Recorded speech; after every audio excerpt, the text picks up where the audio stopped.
Selamat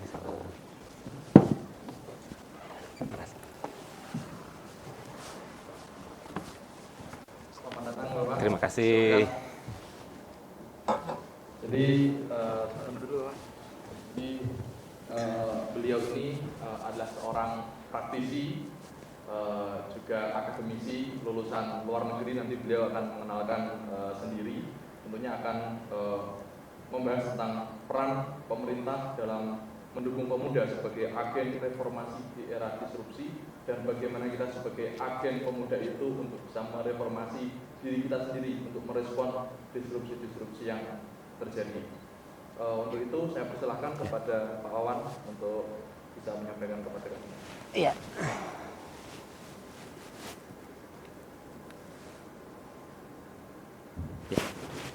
Bismillahirrahmanirrahim. Terima kasih Mas Uma. Selamat pagi semua. Alhamdulillah, senang sekali saya rasanya bisa berkumpul, bisa bertemu dengan teman-teman semua. Salam hormat Pak Adam dan Ketua Hima ya, dan teman-teman semua. Dari depan mungkin, langsung aja mungkin ke paparan saya. Nanti saya akan sampaikan siapa saya. Paparan saya mungkin.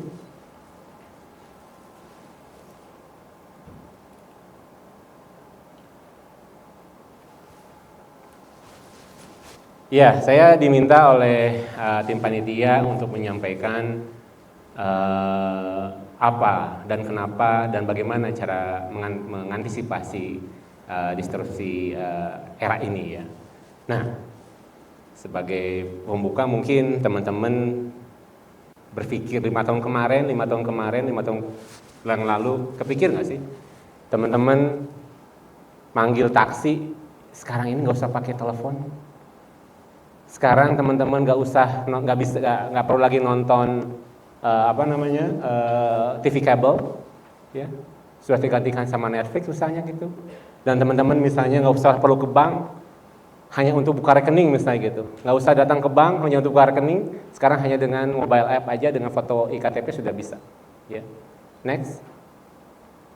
Dan kebayang nggak? 65% pekerjaan anak SD sekarang itu belum ada saat dia bekerja. Jadi 65% anak-anak SD sekarang ini, dia saat dia bekerja usia bekerja sekitar 20 atau 25 tahun usianya, pekerjaan itu belum ada. Itu riset dari World Economic Forum 2024. Nah, oleh karena itu dengan senang hati saya ingin share ke teman-teman semua. Next. Innovative disruptions. What should the government and we do? Ya, bersama saya. Next. Saya perkenalkan, nama saya Cerdikwan. Mungkin agak aneh terdengarnya, tapi itu memang nyata. Saya Cerdikwan, bisa dipanggil Wawan. Saya besar di Bandung, menempatkan S1 saya di ilmu pemerintahan Unpad. Kemudian postgrad saya, kemudian master dan PhD saya tempuh di Curve School of Public Policy di ANU Canberra. Sehari-hari saya hampir 20 tahun terbelakang ini saya sebagai planner perencana pembangunan, dan terakhir sekarang ini saya sebagai senior planner di Bappenas. Tapi semenjelang itu pun saya pernah beberapa kali menjadi konsultan di beberapa tempat. Next. Nah, teman-teman, disruption itu apa sebenarnya ya? Karena kalau berbicara tentang disruption saat ini, apakah itu sebuah ancaman atau apa? Jadi disruption itu kita harus pandang bukanlah sebagai ancaman, tapi sebagai adaptasi. Kita gimana caranya untuk adaptasi berinovasi. Ini buku-buku utama terkait dengan disruption ini ya. Yang seminal buku adalah dari Christensen ini, tahun 97, dan dia revisi tahun 2015. Dia bilang bahwa, dan hampir semua ini berbicara yang sama, bahwa disrupsi ini adalah perubahan radikal. Jelas radikal, karena kalau nggak radikal itu bukan disruption. Ya, yang jelas menggantikan sistem yang lama melalui inovasi. Nah, Jadi gantinya perubahan radikal itu harus ada apa? Harus ada inovasi. Ya, yang efisien, cepat, dan berdampak luas terhadap tatanan sosial ekonomi dan selanjutnya. Ya, next. Nah, tadi saya bilang disruption itu bukan hanya terjadi sekarang. Itu terjadi 22 abad dari mulai abad ke-18, akhir abad ke-18. Apa disruption pertama? Ada revolusi industri 1.0 di mana James Watt itu menemukan kemudian memperbaharui sehinggalah terciptalah mesin uap. Mesin uap diperbaiki, diciptakan ya di sekitar akhir abad 17, 1765 oleh James Watt. Jadi dengan James Watt itu menemukan mesin uap, ada perubahan nih dari asalnya menggunakan manpower menjadi mekanistik, ya kan? Kebayang nggak? Asalnya dulu semua mengerjakan dengan tangan, James Watt menemukan mesin uap sehingga mekanisasi muncul. Sehingga ada istilah pekerja pabrikan, ya. Di akhir abad 18. Nah, di akhir abad ke-19, Thomas Alva Edison sama Henry Ford. Thomas Alva Edison menemukan apa? Thomas Alva Edison? Tahu? Listrik, ya kan? Ya.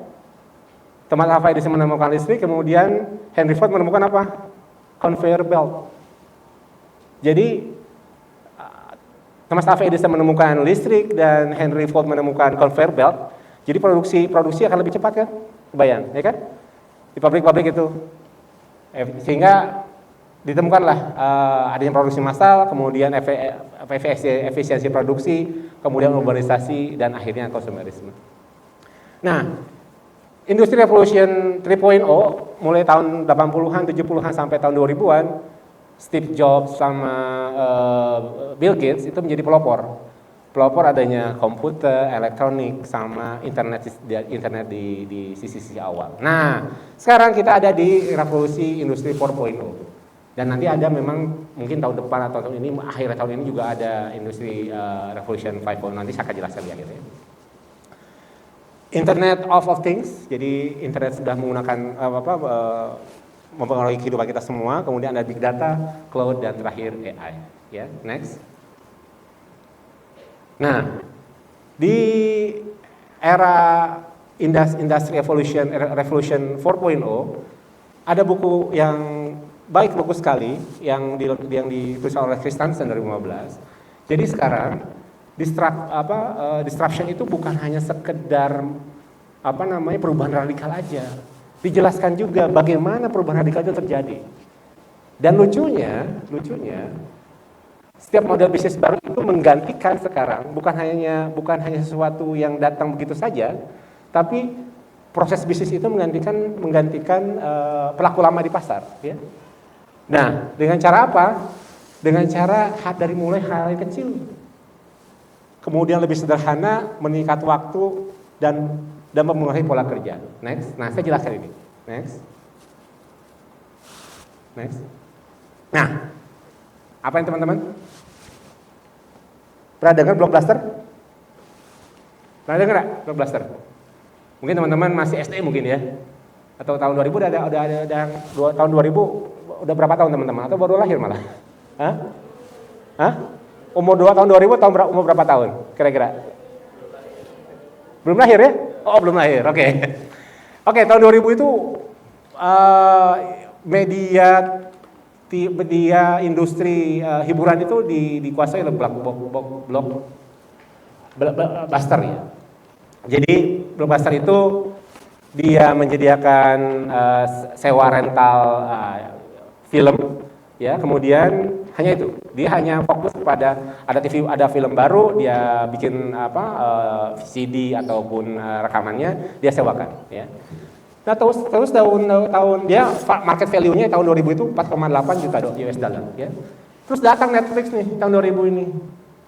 Dia simple aja. Kenapa coba? Next. Nah, si Reed Hastings ini dia itu pinjam ke blockbuster itu CD gitu ya.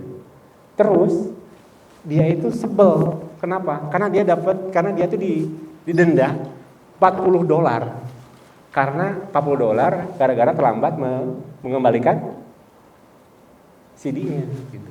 Terus dia mikir, ya apa gimana caranya kalau saya nggak usah, karena pendapatan si Blockbuster ini dari sisi orang yang terlambat mengembalikan CD aja itu sampai $800.000 per tahun.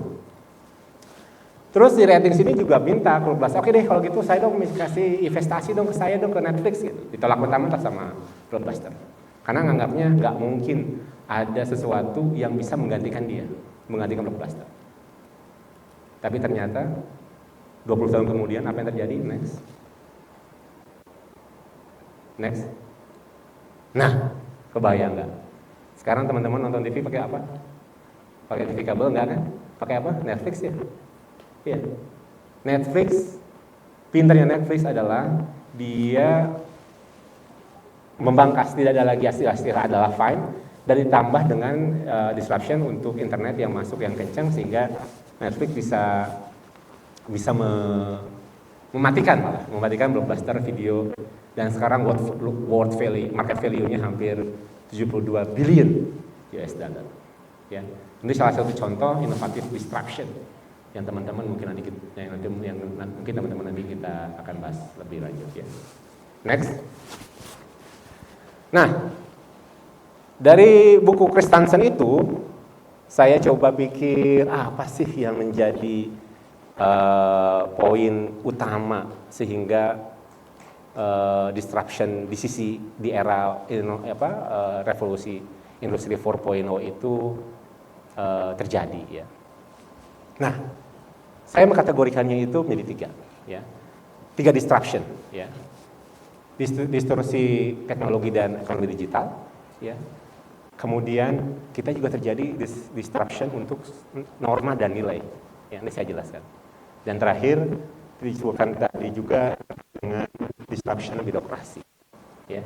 Jadi 3 pilar ini saya coba sampaikan dari bukunya Christensen. Oh, kira-kira sih ini nih yang menjadi key point disruption terjadi di era revolusi industri 4.0. Next. Nah, teman-teman, biar nggak bosan saya di kanan terus di kanan ya. Nah, sekarang disruption teknologi dan ekonomi digital mungkin teman-teman udah tahu semua lah ini ya. Ya. Coba kebayang dulu 5 tahun atau ya tahun angkatan saya mungkin ya. Dulu pakai Gojek itu ojek pangkalan yang belum tentu ada. Sekarang mau kirim orang, kirim kita sendiri, kirim barang ya, Gojek atau Grab. Terus sekarang juga ada mobil listrik yang mungkin sekarang sudah ada di Shanghai, udah ada di US, ada self driving. Jadi dampaknya mengubah pola mobilitas jelas, ya kan? Dan ketergantungan menurunkan emisi bahan bakar juga. Kemudian financial technology, OVO, GoPay, Dana, ShopeePay, pernah guna semuanya? Siapa yang pengguna OVO? Acik tangan? Nggak ada. Paling banyak apa kira-kira di sini, teman-teman semua? Teman-teman semua apa pengguna fintech-nya? Shopee ya? Shopee, kalau laki itu kopi dia pasti. Enggak, itu nanti ya. ShopeePay ya. Bentar.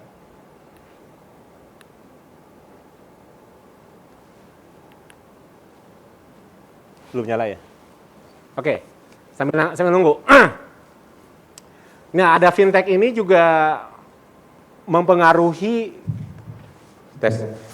dengan adanya fintech ini juga mempengaruhi kita untuk menggunakan uang kertas ya, jelas ya. Uang kertas pasti kita akan berkurang kan? Coba teman-teman sini semua, siapa yang pegang cash? Jarang kan?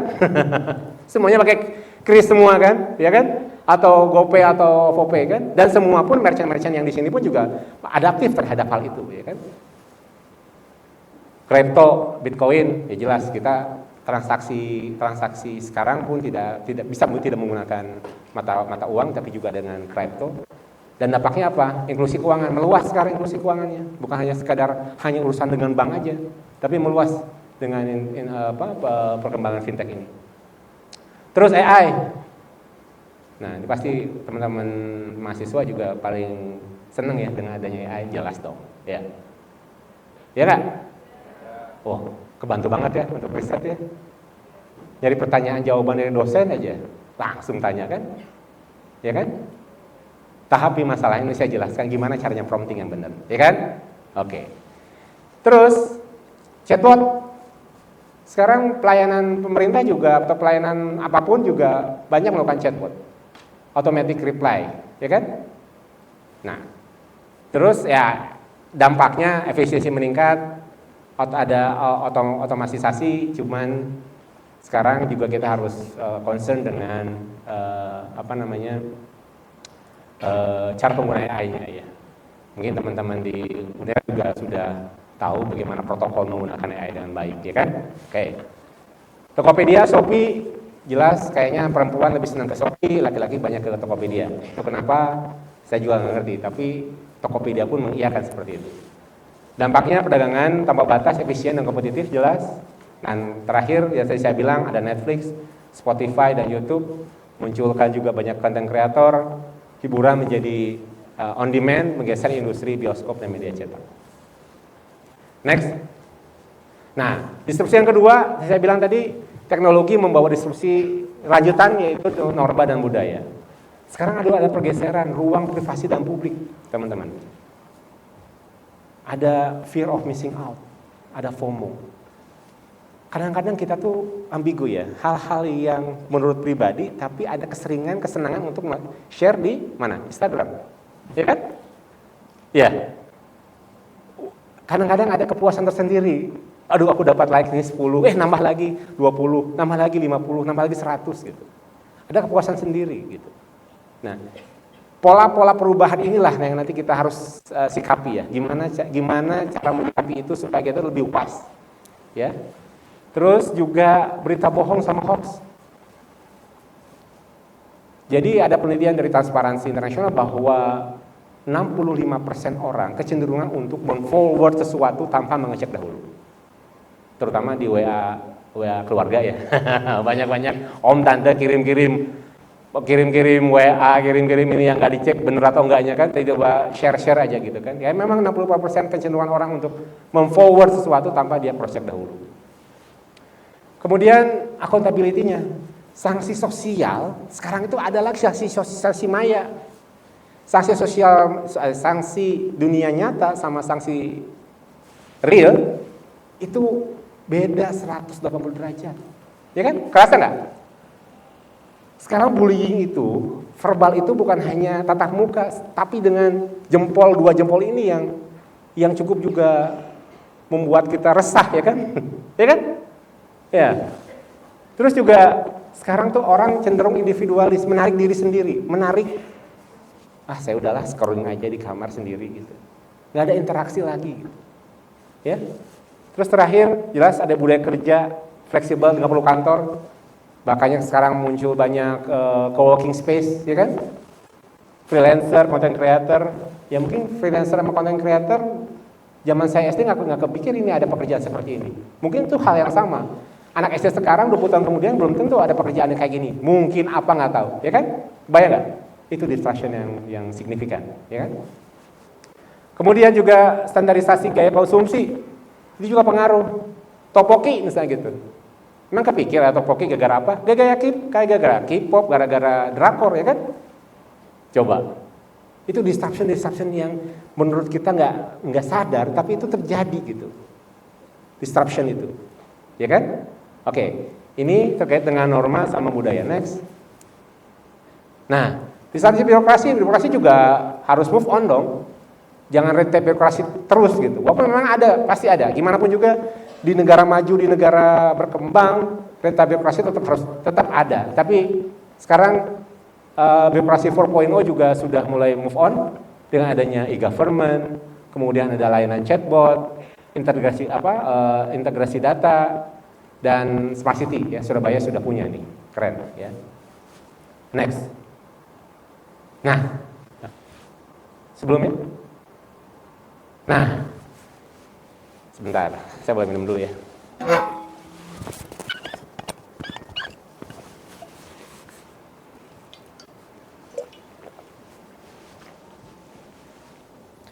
Nah, teman-teman, gimana sih cara kita merespon disruption ini? Menurut saya adalah kita, terutama teman-teman semua di sini, calon-calon policy maker dan calon-calon orang besar nanti lainnya, gimana caranya kita bisa meningkatkan daya saing individu, competitive advantage dari teman-teman semua. Jadi competitive advantage yang mungkin tidak dipunyai oleh orang lain, ya. Melalui apa? Melalui pendidikan. Nah, sayangnya memang pendidikan kita ini memang harus terus dipacu ya. Karena nanti saya jelaskan apa namanya talent, World Talent Index Indonesia itu di posisi 46 dari 167 negara, sedangkan Singapura itu posisi kedua, bayangin. Sama-sama satu region, tapi talent indexnya, World Talent Indexnya kita jauh di belakang Singapura. Kenapa? Karena guru di Singapura, ya, guru di Singapura untuk masuk guru, coba kira-kira untuk masuk guru di Singapura itu syarat utamanya apa? Guess aja. Ada yang tanya? Ada yang bisa? Syarat orang menjadi guru di Singapura, syaratnya apa? Yang utama, yang pertama, ada yang bisa guess aja? Siapa? Ada nggak? Syarat utama jadi guru. Nggak bisa, belum kebayang? Apa? Ada? Sebelah kiri, sebelah kanan? Hah? Coba saya kesini ya. Ya, pada maaf ya, biar suasananya agak ini. Ayo, ada nggak? Syarat utama orang jadi dosen di Singapura apa kira-kira? Nah, Mbak, siapa namanya? Vika. Wah, Vika. Kira-kira apa? Nggak tahu, Pak. Nggak tahu. Ada yang kira-kira? Guess? Hah? Sarjana? Oke, benar. Maaf. Siapa namanya? India. Hah? Nindya. Oke, sarjana. Terus, Iya. kualifikasinya apa kira-kira? Oke, sarjana. Sarjananya, kualifikasinya apa? Pendidikan. Grade-nya? Oh, Apakah untuk guru untuk guru SD, SMP, SMA? S1. S1, Iya. jelas. Oke. Siapa namanya? Nindya. Nindya, makasih Nindya. Oke, Nindya benar. Untuk masuk ke jadi guru di Singapura itu benar.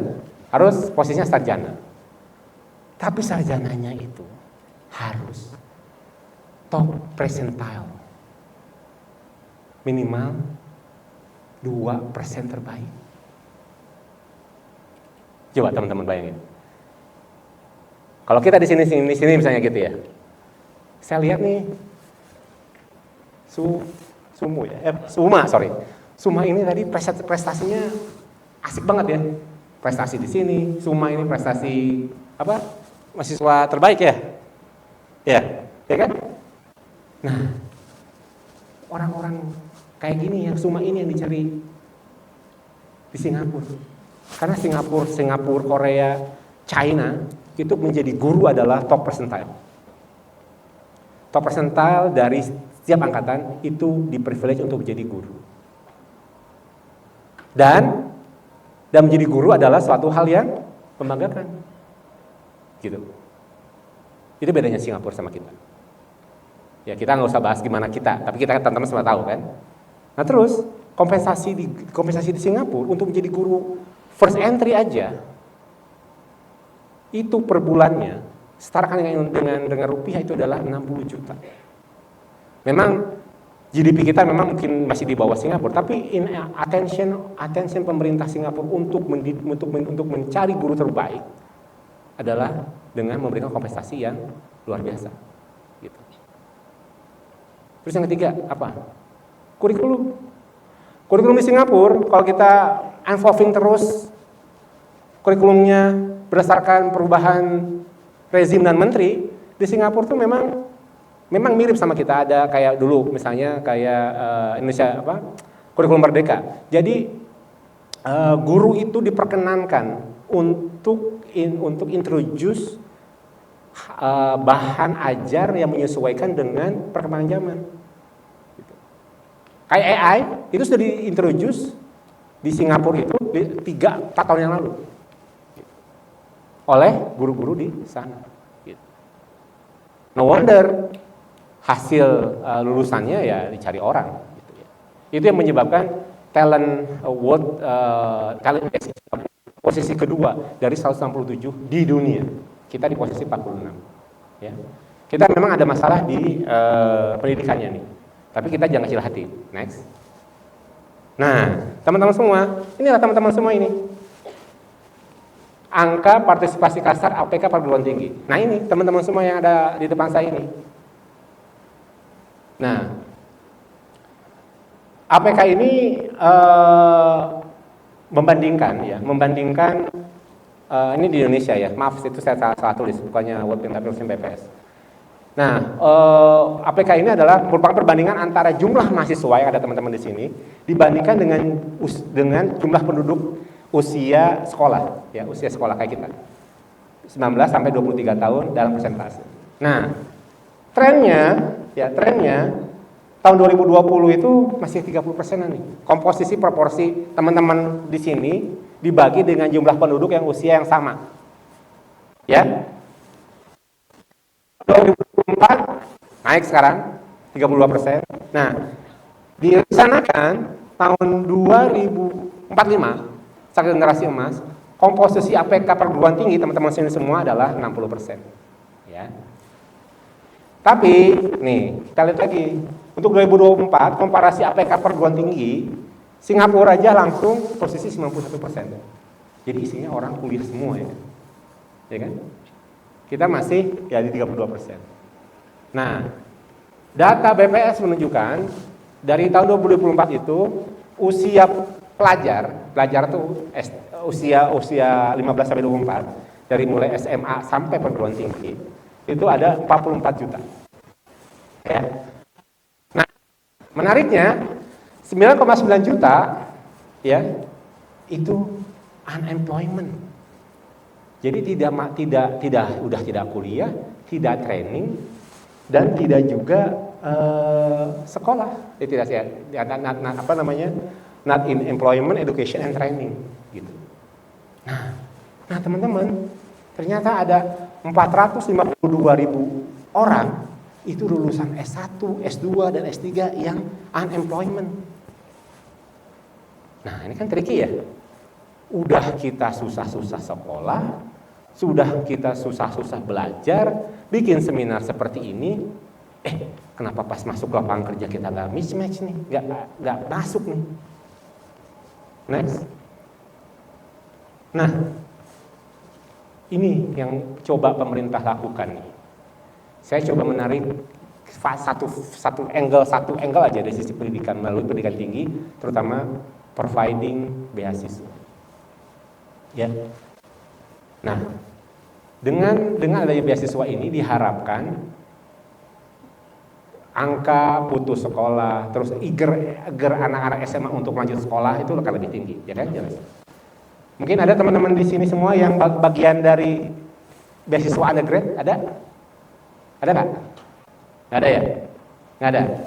Oke, pemerintah sudah coba memberikan dari mulai kartu Indonesia Pintar Kuliah, beasiswa unggulan, afirmasi untuk orang di daerah Papua, 3T ya, kemudian anak para pekerja imigran dan beasiswa pendidikan Indonesia. Ya.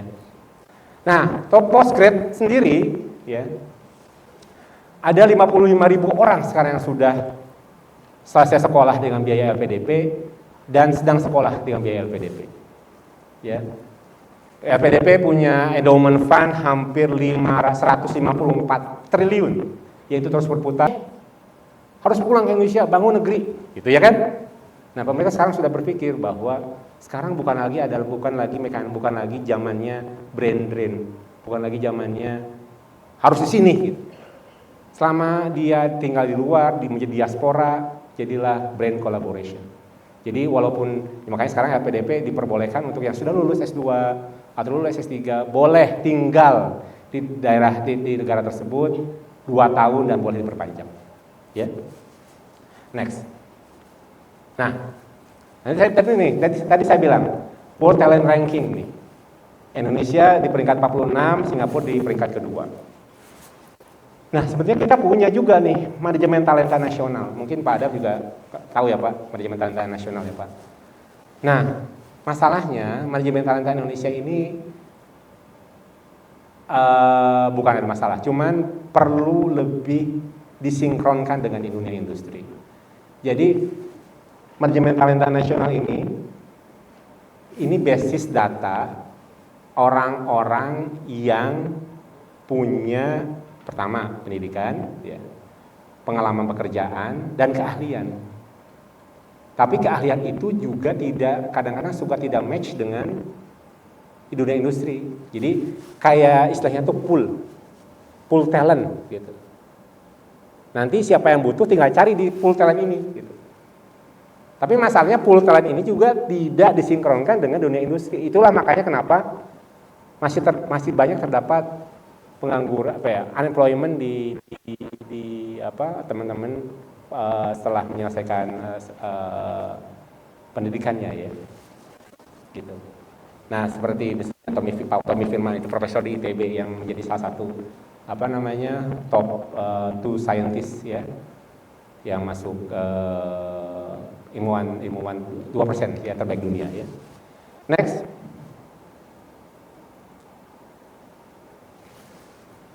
Tadi masalah pendidikan Indonesia yang mungkin harus kita elaborasi lagi, harus kita perbaiki. Tapi ada masalah baru lagi nih. Teman-teman lihat itu yang paling sebelah kiri apa? Sebelah kiri itu adalah 10 pekerjaan yang berpotensi hilang. Petugas pos, ya kan? Jadi kapan kita datang ke petugas pos untuk kirim surat kan? Teller bank, kita udah langsung pakai big screen untuk melakukan transaksi di bank kan? Petugas yang tidak data sampai kondektur itu akan hilang di 10 tahun akan datang. Ini adalah saya ambil dari future job report dari World Economic Forum 2025. Dan yang paling kanan ini adalah pekerjaan yang demand-nya lebih tinggi. Nah, misalnya yang paling kiri ini big data scientist, big data specialist, demand-nya tinggi nih 10 tahun ke depan. Nah, nanti akan saya jelaskan skill set apa saja sih yang kalian perlu tahu, yang perlu dapatkan dan punya dalam tahun-tahun ini, supaya nanti kalian pas lulus, kalian siap masuk dunia kerja. Next. Nah, yang harus saya menyarankan, yang harus kita teman-teman lakukan adalah upscaling. Upscaling itu apa? Sesuatu yang teman-teman dapatkan di luar meja kampus. Ya. Nah, yang pertama 1, 2, 3 yang pertama ini ya, keahlian bidang AI, literasi teknologi sama keamanan cyber, oke, itu berkaitan dengan mesin. Ini saya berikan 10 ya, 10. Jadi ini hasil saya kolaborasi, hasil saya baca, hasil saya riset gitu ya. Kira-kira inilah 10 set upscaling yang teman-teman harus punya supaya nanti pada saat masuk ke dunia kerja. Ini teman-teman angkatan tahun berapa ini? Banyaknya ini, teman di depan saya ini. 2025 ada baru masuk berarti ya. Terus 2024 ada ya? Yang paling senior 2022, oke. 2022. Berarti insya Allah lulus 2 tahun lagi, setahun lagi ya? 2022, setahun lagi insya Allah ya. Nah, setidaknya saya tulis 10 skill yang teman-teman harus punya, ya. Usahakan punya. Gitu. Jadi ini skill ini bukan teman-teman dapat dari bangku sekolah atau bangku kuliah. Pertama ya keahlian bidang AI, literasi teknologi sama keamanan cyber, oke. Jadi teman-teman bukan hanya sekadar bisa menggunakan, tapi bagaimana bisa memanfaatkan, itu kuncinya. Ya. Teman-teman pasti di handphonenya pasti ada ChatGPT, ada Gemini, pasti dong ada. Tapi bagaimana cara memanfaatkan itu dengan benar? Prompt-nya benar. Jadi anggap AI itu sebagai alat bantu, bukan main resource. Itu penting. Profesor saya di ENU kemarin bilang bahwa AI itu gak masalah dengan AI. Gak ada masalah dengan penggunaan AI bagi dunia pendidikan, gak masalah. Tapi gunakan AI itu sebagai alat bantu, bukan main resource. Karena main resource-nya ada di sini tetap. Ada di teman-teman semua. Ya kan? Main resource-nya ada teman-teman semua. Gitu. Nah, jadi teman-teman bukan hanya sebagai pengguna aja, tapi tahu bagaimana AI itu bekerja. Ya kan? Dengan prompt yang benar. Ya enggak? Terus lebih-lebih kalau misalnya teman-teman mengerti lah gimana code computing itu bekerja ya. Jadi bukan hanya sekedar tahu cara gunakan, tapi juga ngerti, oh kalau begini caranya prompt seperti ini di Gemini sama prompt gini di ChatGPT hasilnya beda. Kenapa? Pernah gitu nggak teman-teman? Ada tugas kuliah, nanya prompt yang sama ke ChatGPT sama Gemini, hasilnya beda nggak? Hah? Beda? Ngerti? Kenapa? Belum kan? Karena setiap AI itu punya prompt tersendiri. Punya prompt sendiri. Cari tahu itu. Ya. Ini bisa dicatat ya. Jadi skill 1, 2, 3 itu berkaitan dengan AI. Tapi sekali lagi teman-teman jangan hanya sebagai pengguna, tapi juga tahu bagaimana cara menggunakannya. Oke, dengan prompt-prompt yang benar. Oke. Nah, yang ke-4, 5 sampai ke 10 itu ada embedded di teman-teman semua. Tapi mungkin harus diasah. Oke, teman-teman. Ya. Ada pemecahan masalah, kecerdasan emosional, next. Ada kreativitas sama inovasi, kesadaran lingkungan, kolaborasi sesama tim, adaptasi, manajemen kepemimpinan melalui apa? Melalui apa? Melalui hima, ya kan? Tuh senang tuh ketua himanya semua. Wah, aku udah upscaling berarti ini gitu. Nah, banyak hal-hal yang bisa teman-teman dapatkan di luar kelas ya, yang mumpuni untuk teman-teman dapatkan sebelum masuk ke dunia kerja. Karena setidaknya kalau dunia kerja itu, setidaknya contohnya ya, kolaborasi dan kerjasama tim. Itu gimana cara ngolahnya? Ayo. Contohnya kayak ini kan, bikin seminar ini. Makanya teman-teman bukan hanya, jangan sekali lagi saya pesan, jangan hanya duduk datang di kelas terus pulang lagi sekolah, pulang lagi ke rumah. No. Duduk datang ke kampus, gunakan di kampus ini ekskulnya atau himpunannya atau apapun itu untuk mengembangkan diri. Bisa difoto ya. Ini ada set upskill yang ke 4, 5, 6 sampai ke 10 ini teman-teman coba dapatkan sebelum teman-teman lulus ya. Next. Nah, yang kedua, way of thinking. Teman-teman tuh jangan hanya convergent sama divergent. Convergent itu apa? Spesifik, fokus. Jadi combining. Pola pikirnya combining untuk mengatasi era disruption ini. Jadi kalau convergent aja, itu fokus pada satu titik. Aku nggak mau ngerjain apa-apa, ini terus convergent. Kayak ngerjain matematika, contoh soal cerita, sampai selesai udah selesai, jangan. Tapi combine dengan divergent. Divergent itu analitis, kreatif, sesuai dengan situasinya. Jadi pesan saya, teman-teman, combining ya antara pemikiran convergent sama divergent. Nah, terus juga nanti cara penyampaian pun harus benar. Itu yang tidak dipunya oleh AI. AI oke, dia sebagai alat bantu. Tapi delivery-nya itu, seperti saya lagi duduk di sini, bagaimana cara penyampaian itu dengan baik dan benar. Harus ada apa? Logos, logic and reason. Ada logiknya, ada best practices-nya, ya, ada structure-nya. Kemudian pathos itu adalah emotional value. Gimana kita bisa menyampaikan sesuatu itu ada ceritanya. Dan terakhir ethos, credibility, trust. Gimana saya menceritakan ini dengan credible resources.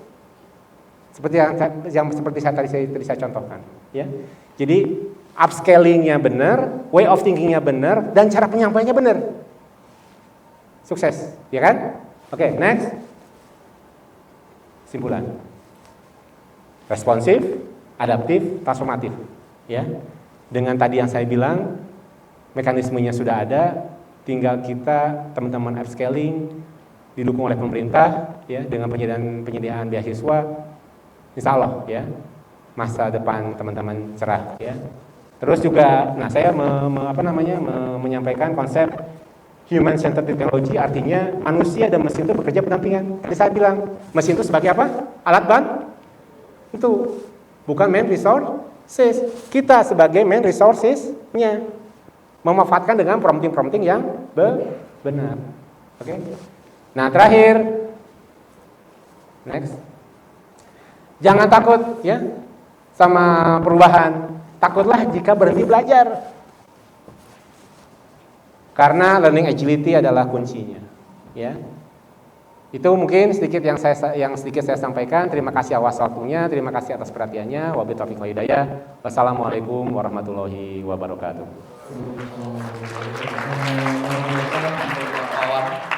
Terima kasih banyak materi yang sudah disampaikan, cukup menarik pembahasan kita hari ini dan cukup berwarna sangat luas. Tentunya itu sangat penting untuk kita butuhkan untuk kehidupan masa depan kita, berkarir, bersosial, dan juga tentunya mengadaptasi disrupsi yang akan kita hadapi.